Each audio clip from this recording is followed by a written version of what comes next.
Эфирда атна информацион программасы исәнмесез. Бүген илебездә бердәм сайлаулар көне. Халкыбыз Россия Федерациясе президентын сайлый. Бүген киләчәгебезне билгелибез. Саба районында барлыгы 40 сайлау участогы эшли. Аларда 22741 тавыш бирү хукукы булган граждан билгеләнгән. Районыбыз халкы бүгенге сәяси вакыйгага бик җаваплы карый. Иртәнге сәгатьләрдән үк инде сайлау участоклары халык агымыннан гөрләп торды. Урыннардан без әзерләгән хәбәрләр. Районыбызның лесхоз бистәсендә яшәүче халык илебезнең киләчәген хәл итүче әлеге сәяси вакыйгага җаваплы карый. Иртәнге сәгатьләрдән үк инде биредәге сайлау участогы халык агымыннан гөрләп торды. Күркәм үрнәк күрсәтеп җәмәгате Гөлсем ханым белән район башлыгы Рәис Миңнеханов та килгән иде. Алар да әлеге сайлау участогында Россия Федерациясе президентын сайлауда катнашты. Нәтиҗәсе дә әйбәт була күрсен. Һәм инде бүгенге көнгә хәтле Аллаһка шөкер дип әйтергә кирәк. Безнең республикабызда айрым инде үзгәрешләребез көннән-көн үзгәреп тора. Менә сценарийчы менә 20 ел нинди булган безнең ил. Бүген нинди 20 ел эчендә нинди үзгәрешләребез.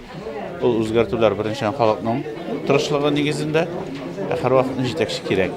Җитәкче нинди дәүләт шундый. Шуның өчен инде мен уйлыйм, киләчәктә дә безнең бүгенге тормышыбыз кебек алда да матур көннәр көтеп калар дип һәм инде дөрес сайлаулар бөтен халкыбыз дип көтеп калам. Лесхоз сайлау участогында сайлау хукукы булган 888 кеше теркәлгән һәм беренче минутларда ук бистәнең 10дән артык кешесе үз гражданлык бурычын үтәргә өлгерде.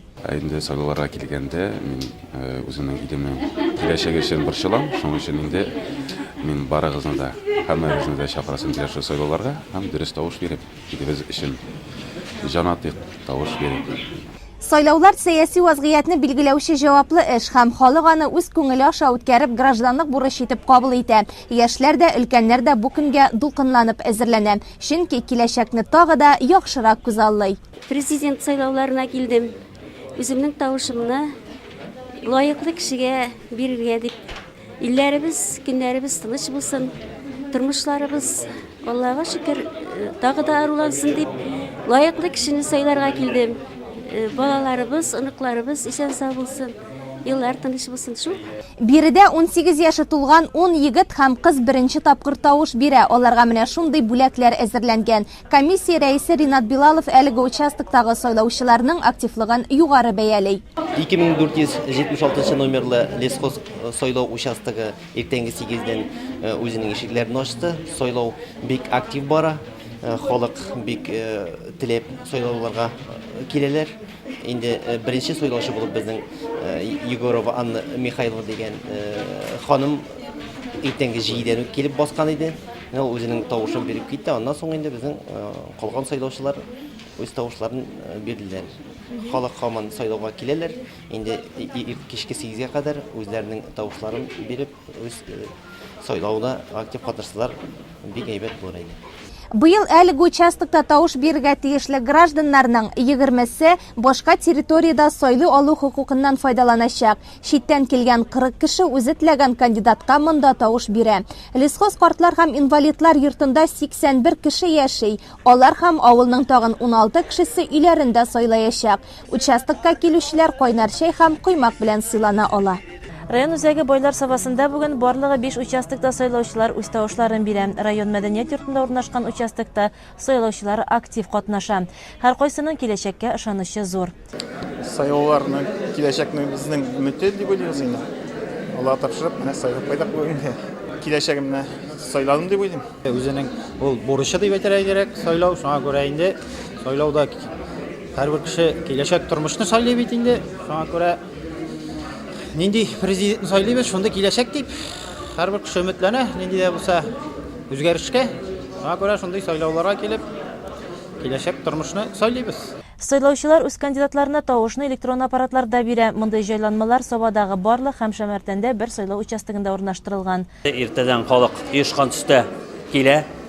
Барлыгы безнең 1339 сайлаучы бар инде бу участокта. Инде бер ярты сәгать кенә вакыт үтмәгәндер. Халык шушы 100дән артык халык инде килеп үзләренең тавышларын белдерде. Башка еллардан үзенчәлекле буларак быел инде безнең электрон сайлаулар. Ил президентын сойлауда әлеге участокта Саба муниципаль районы башлыгы урынбасары Расих Закирҗанов та катнашты. Халык инде үзенә ошаган кандидатны сайлап алып, Алла берсә, шушы илгә тотрыклык та калырбыз дип, аннары илнең киләчәк үсеше дә дәвам итер дип, шуңа өметләнеп калам. Еш сайлаучылар өчен мондый сәяси вакыйгада катнашу аеруча мөһим. Бу участокта андыйлар 20 һәм аларга махсус бүләкләр дә әзерләнгән. Саба егетләре Мисвафин политехника көллиятендә 3нче курста укый. Әлбәттә дулкынлана. Сөйләр өчен килдем, дулкынлану хисе бар иде. Үзем уйлаган сөйләдем. Бойлар Сабасындагы 24-86 номерлы сайлау участогында 1306 сайлаучы теркәлгән. Биредә дә халык агымы көчле. Киләчәкне билгеләүче вакыйгада һәр гражданның тавышы мөһим роль уйный. Үзебезнең кандидатка тавыш бирдек, тормышлар шулай яхшы булсын, тыныч булсын дип. Алдагы тормышларда шулай матур итеп яшәргә дип шулай килдек. Ил президентын сойлап әлеге участокта тавыш биргән Саба муниципаль районы башкарма комитеты җитәкчесе Марат Ишниязов та киләчәккә зур өметләр баглый. Сайладым үзебезнең киләчәгебезне, сайладым беренчедән илебездә тынычлык булуны, һәм инде даими бу минем үземнең тавышым. Шулай уйлыйм инде һәр кеше үзенең бу сайлауларга килергә тиеш дип уйлыйм, бу сайлауларга битарафларга тиеш дип уйлыйм, чөнки инде без үзебезнең киләчәк сайлауларга кадәр киләчәгебезне сайлыйбыз. Безнең әле бүгенге көндә районда бәйрәм үтә, Нәүрүз бәйрәме. Шуңа күрә шул форсаттан файдаланып мин инде район халкын бәйрәм белән котлыйм. Нәүрүзебез мөбарәк булсын. Илебезне тынычлыктан аерылмыйча, киләчәктә матур итеп дус яшәргә барыбызга.